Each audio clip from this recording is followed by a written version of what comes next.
Kutokana na hii vita inayoendelea, Iran siku ya jana wametishia kwamba watafunga kivuko cha Strait of Hormuz. Kivuko ambacho kikifungwa nchi zetu zitakwenda kuathirika moja kwa moja. Sasa ngoja nikuelezee kwa umakini alafu ufahamu ni jinsi gani hii vita inayoendelea kati ya Iran pamoja na Israeli inakuhusu na wewe moja kwa moja ulioko hapa Afrika. Habari yako, hii ni Rachel Robin Online TV na mimi ninaitwa Rachel Robin. Usisahau kusubscribe hapo chini ili uwe wa kwanza kupata video zangu kama hizi. Afrika Mashariki watu wake wengi huwa hawafuatilii siasa za kimataifa, wakiamini haziwahusu. Wakiamini wao zinahusu siasa za ndani. Na wengi huwa wananiuliza kwa nini una focus kwenye siasa za kimataifa? Nina focus kwenye siasa za kimataifa kwa sababu ndo zinazo shape maisha yetu sisi ya Waafrika ya kila siku. Sasa ngoja tuende kwanza kwenye hii ya Iran. Iran inapatikana, ni nchi ambayo kijiografia iko katika eneo linaitwa Ghuba ya Uajemi. Eneo hili la Ghuba ya Uajemi, ni maana ya Ghuba. Ghuba ni eneo la bahari jembamba lililoingia katikati ya nchi kavu.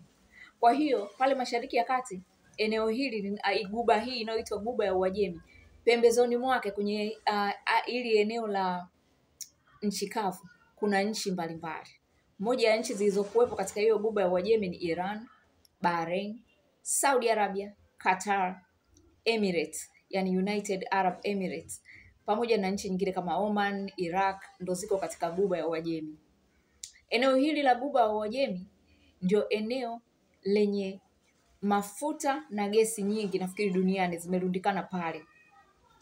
Na mzalishaji namba moja wa mafuta duniani, Saudi Arabia, naye yuko hapo katika Ghuba ya Uajemi. Sasa Saudi Arabia, Qatar na wengine wakitaka kuvusha mafuta yao na gesi yao ili waje watusambazie huku, lazima wapite kwenye kivuko chembamba kinachoitwa Strait of Hormuz, ambacho hiko kivuko ndio Iran anatishia kukifunga kwa sababu kiko upande wa Iran. Akikifunga maana yake ni kwamba bei ya mafuta itapanda kwa namna ambayo hatujaitegemea, na hatutajua kwamba itapanda kwa muda gani. Na ikipanda maana yake ni kwamba bidhaa za ndani ya nchi mnazonunua zitapanda bei kwa namna ambayo hamjategemea. Na kwa kuwa watu wengi hamfahamu mambo ya siasa za kimataifa, jinsi dunia inavyokwenda, wengi mtaanza kuzilaumu serikali zenu na kusema kwamba bei zimepanda za vyakula kwa sababu serikali zenu hazijui kufanya kazi. Na mkianza kuzilaumu serikali zenu, wazungu hawatawastua kwamba haya ni maamuzi mabaya ambao wameyafanya wao. Wazungu watawaambieni mnapitia shida kwa sababu viongozi wenu wanakula rushwa, wakati wao pia wanakula rushwa nyingi kuliko hata viongozi wetu sisi wa Afrika. Lakini watawaambieni hayo yote mnayapata kwa sababu viongozi wenu wanakula rushwa. Hawatawaambia katika vyombo vyao vya habari kwamba haya mnayapata kwa sababu yetu sisi. Hawatawaambia kwamba haya yote mnaopitia ni kwa sababu Israel imeamua kuivamia Iran, imeamua kuanza vita na Iran, na ndio maana mfumuko wa bei umewapata nyie huko Afrika, kwa sababu Iran kwa kujikinga kaamua kufunga kivuko cha Strait of Hormuz. Hawatawaambieni hivyo. Umeona? Kwa sababu viongozi wetu wa Afrika siku zote wamekuwa wakifanywa kama majalala. Kila baya wanaangushiwa wao. Mimi ni mzalendo namba moja wa Afrika, na huo inaniuma kuona viongozi wetu wa Afrika wanaongelewa vibaya, kwa sababu of course ninafahamu wana mapungufu yao mengi tena makubwa, lakini hata wao wazungu wanao mapungufu tena makubwa zaidi ya viongozi wetu wa Afrika. Kwa hiyo matukio mbalimbali yanayotokea yakituathiri sisi, hawatuambii kwamba wao kule pia wana sababu. Na hapo mfano, mwaka 2022 Urusi ilivamia Ukraine. Wao wakagombana na Mrusi, wakachukia kile kitendo cha Mrusi alichokifanya. Ugomvi ni wao. Lakini tuliambiwa sisi huku kwamba tusinunue mafuta ya Mrusi, wakati tulikuwa tumetoka katika kupambana na janga la corona. Kwa hiyo uchumi wa nchi zetu nyingi ulitetereka kutokana na corona. Imagine tunatoka kwenye corona alafu tunaambiwa tusinunue mafuta ya Mrusi ambayo Mrusi alikuwa kayashusha bei. Kwa hiyo ina maana tungenunua, ingetusaidia sana kushusha mfumuko wa bei katika nchi zetu, lakini wakatuambia kwamba msinunue. Matokeo yake wakatupangia nunueni fertilizers zake. Fertilizers nafikiri ni mbolea kitu kama hicho. Kwa hiyo tukaambiwa tununue mbolea za mrusi, lakini tusinunue mafuta. Tukinunua mbolea tunakuja kuzitumia katika kulima, si ndio? Tukishalima itabidi tuuze mazao yetu, si ndio? Na ili kusambaza mazao utahitaji usafiri ambao unatumia mafuta. Na mafuta yatakuwa yamepanda bei kutokana kwamba hatutakiwi kwenda kununua mafuta ya Urusi. Kwa hiyo na Mrusi ni mzalishaji muuzaji namba 2 wa mafuta duniani. Mnakatazwa kwenda kununua mafuta kwa muuzaji namba 2 wa mafuta duniani. Maana yake ni kwamba lazima mpitie hali ngumu kiuchumi. Mazao yenu lazima yapande bei. Na vyakula madukani kwa hiyo vitapanda bei automatically. Na hii itafanya wananchi waanze kulalamikia serikali zao za Afrika. Kumbe sababu ni wao. Wanatupangia nini cha kufanya, nani wa kushirikiana naye, na wapi tununue bidhaa zetu. Na madhara yakipatikana tunaambiwa viongozi wenu hawajui kuongoza nchi kwa sababu wanakula rushwa. Ukiangalia wao rushwa wanazokula ni kubwa, na ukiangalia rushwa wameipamba mpaka inawekwa hadi kwenye katiba zao. Mfano, Marekani wana kitu kinaitwa lobbying. Kile kitu kwetu sisi tunakiita rushwa. Umeona?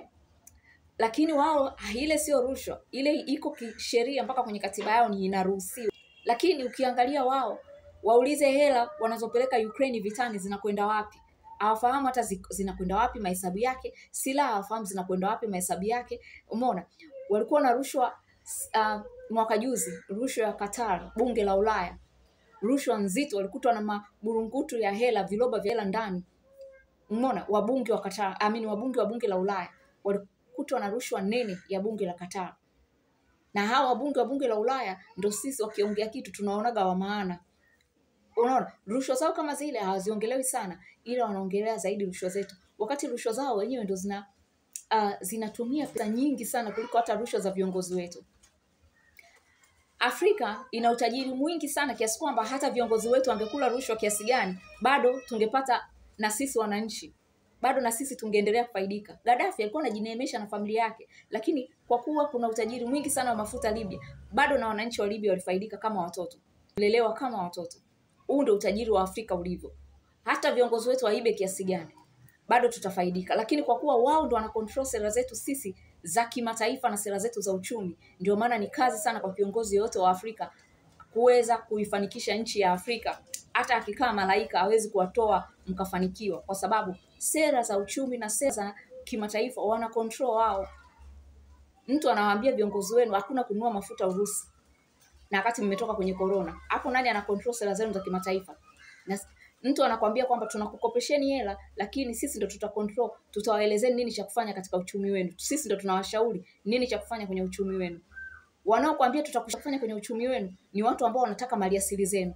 Unategemea watakupa ushauri ambao utakufanya wewe uendelee? Ni lazima wakupe ushauri wa wewe kuwa chini ili uendelee kuwakopa, ili wao waendelee kucontrol uchumi wako, ili waendelee kuchukua maliasili zako kwa urahisi. Wanawachekeni kwamba madeni yenu yanazidi kuwa makubwa. Deni la taifa la Marekani ndo deni kubwa kuliko hata madeni ya nchi zetu, na wanashindwa kulilipa mpaka leo. Umeona? Nchi zetu zilipata uhuru juzi tu, wakati wenyewe ambao tunaona ndio wana maendeleo na tunawatamania na tunaona wanajiongoza vizuri kuliko sisi tunavyojiongoza. Wao wamepata haya maendeleo kwa kutumia maliasili zenu walizoziiba karne na karne. Kwa hiyo ni lazima wawe na maendeleo.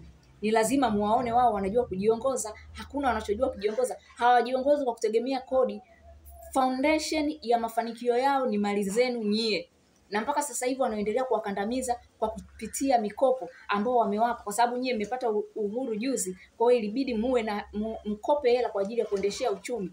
Pale ndipo walipowabananishia, kuhakikisha mnaendelea kukopa na kuhakikisha wana control uchumi wenu ili msinyanyuke, ili waendelee kucontrol maliasili zenu katika ukoloni mambo leo. Ninaitwa Rachel Robin. Kwa nyie mnaopenda siasa za kimataifa, karibuni katika group langu la WhatsApp. Ni 5,000 tu kwa mwezi mzima, nachambua, huwa na warushia watu audio za dakika 20. Namba 0745861107. 5,000 kwa mwezi mzima. Kwa wewe unaopenda kusapoti kazi yangu pia, karibu. Namba 0745861107. Msisahau pia kushare videos kama hizi ili watu wengi wapate habari juu ya yanayoendelea duniani.